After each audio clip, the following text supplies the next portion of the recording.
मुंबई पोलिसांनी अंधेरीमधून 5 शूटरना अटक केलेली आहे। अटक केलेल्यांमध्ये एक बिश्नोई गँगच्या संपर्कात असल्याची माहिती मिळते।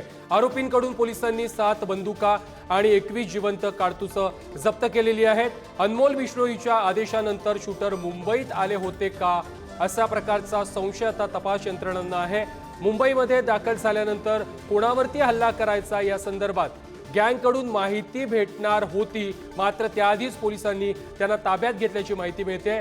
या 5 जणांना 50 लाख रुपये देण्याचं आश्वासन देखील दिलं गेलेलं होतं, मात्र ही सुपारी त्यांना कोणी दिली याचा खुलासा अद्यापही झालेला नाहीये। मुंबई पोलिसांनी या शूटरना आता अटक केलेली आहे। आताच्या क्षणाची सर्वात महत्त्वाची ब्रेकिंग बातमी आहे। मुंबई पोलिसांनी अंधेरी परिसरातून 5 शूटरना अटक केलेली आहे। अटक केलेल्यांमध्ये एक बिश्नोई गँगच्या संपर्कात असल्याची माहिती मिळते। या संदर्भात अधिक माहिती देत आहेत आमचे प्रतिनिधी रिद्देश हातीम। रिद्देश, शूटर्सना काही पोलिसांनी अटक केलेली आहे, त्यांच्याकडून 7 बंदुका आणि 21 जिवंत कारतूस देखील जप्त करण्यात आलेली आहेत आणि त्यांचा संबंध बिश्नोई गँगशी असल्याचं देखील बोललं जात आहे। नक्कीच आपण पाहिलं काही दिवसांपूर्वी मुंबई पोलिसांनी अंधेरी परिसरातून 5 शूटरला अटक केलं होतं आणि त्यातून एका आरोपी बिश्नोई गँगच्या संपर्कात असल्याची माहिती सध्या तरी तपासातून पुढे आली आहे।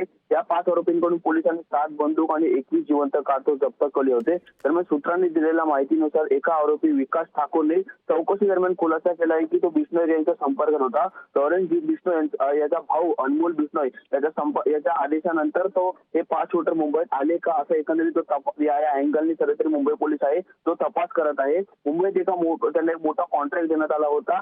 मुंबईमध्ये दाखल झाल्यानंतर कोणावर हल्ला करायचा या संदर्भात त्यांच्याकडून माहिती आहे जी गँग कोणाला देणार होती, मात्र त्याच्या आधीच पोलिसांनी त्यांना जे आहे ते ताब्यात घेतलं। या हल्ल्यानंतर ज्या 5 आरोपींना आहे जे 50 लाख रुपये देखील भेटणार होते, मात्र ती सुपारी होण्याच्या आधीच पोलिसांनी त्यांना ताब्यात घेतलं, मात्र त्यांना कोणावरती हल्ला करायचा होता या संदर्भात त्यांच्याकडून जी अद्याप माहिती आहे ती त्यांना देण्यात आली नव्हती। दरम्यान या प्रकरणी एका मोठ्या व्यापारीला ते मुंबईमध्ये टार्गेट करणार होते अशी देखील माहिती सध्या तरी मिळत आहे। मात्र नेमका हा व्यापारी देखील कोण होता याचा तपास, त्याचबरोबर लॉरेन्स बिश्नोई यांच्या संपर्कातले 5 आरोपी होते का सर्व संदर्भात तपास आहे तो सध्या मुंबई पोलिसांकडून सुरू आहे।